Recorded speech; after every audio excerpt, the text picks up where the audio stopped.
in the southern lands of Nigeria, where red earth meets green forests and the air carries the rhythm of distant drums. There were two neighboring villages, divided by a wide, slow-moving river.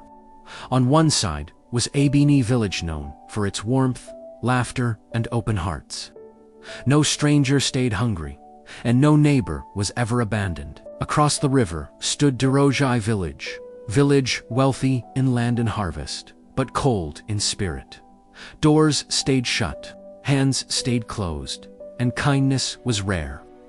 In these two villages lived two men whose choices would one day change everything. One was called Kunle, the other was called Chief Bamidele. Kunle lived in a small mud house with a thatched roof. It leaned slightly to one side, and during heavy rains, water sometimes dripped through. But inside that home was something powerful. Love. His wife Amara was gentle and strong. She rose early every morning to cook for their 3 children, little Saad, playful Tund, and baby Kemi. One morning, as Amara stirred a small pot of pap, she sighed. "This is the last of the maize," she said quietly. Kunle looked at the pot, then at his children, then at the empty basket in the corner. He smiled anyway. "It will be enough," he said. Across the river, Chief Bamidele lived in a large compound with high walls and heavy gates. His barns were full of yams stacked to the ceiling. His storage rooms overflowed with rice, beans, and palm oil. His wife Yuande wore fine wrappers and gold jewelry. Their son Femi had never known hunger a single day in his life. Yet, despite all this, laughter was rare in their home. One afternoon, Femi asked, "Father, why do we never invite anyone to eat with us?" Chief Bamidele frowned. "Because people come not to share, but to take," he said. "And what is mine must remain mine." One evening, as Kunle's family prepared to eat their small meal, there was a knock at the door. Amara froze. Kunle opened it. A tired traveler stood there, soaked in sweat and dust. "Please, I haven't eaten in 2 days," the man said weakly. Amara looked at the pot. There was barely enough for their children. Little Saad spoke softly. "Papa, we can share my part." Without a word, she brought another bowl. That night, everyone ate less, but everyone slept with full hearts. A few weeks later, both villages prepared for the annual Yam Festival. Kunle's family wore simple but clean clothes. They danced together. Across the river, Chief Bamidele hosted a grand feast, but only for important people. Outside his gates, villagers stood hoping for leftovers. "Go away," the guards shouted. Inside, food was wasted. Outside, children went hungry. Femi watched from a distance, conflicted. Then came the storm. It began with a strange silence. The wind held it. Rain poured like never before. The river swelled until it burst its banks.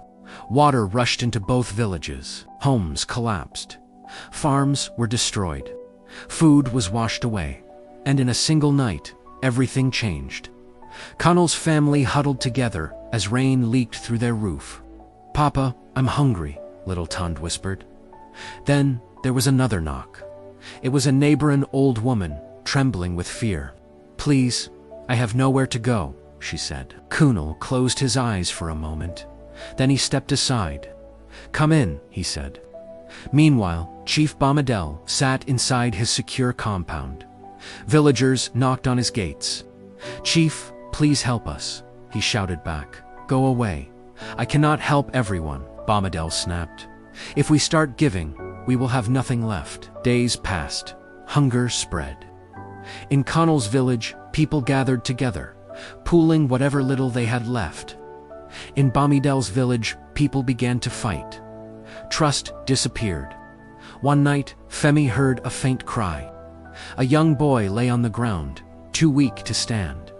Femi ran to his father. "Papa, please." Bamidele hesitated, then said, "No." Something broke inside Femi. For the first time, he disobeyed.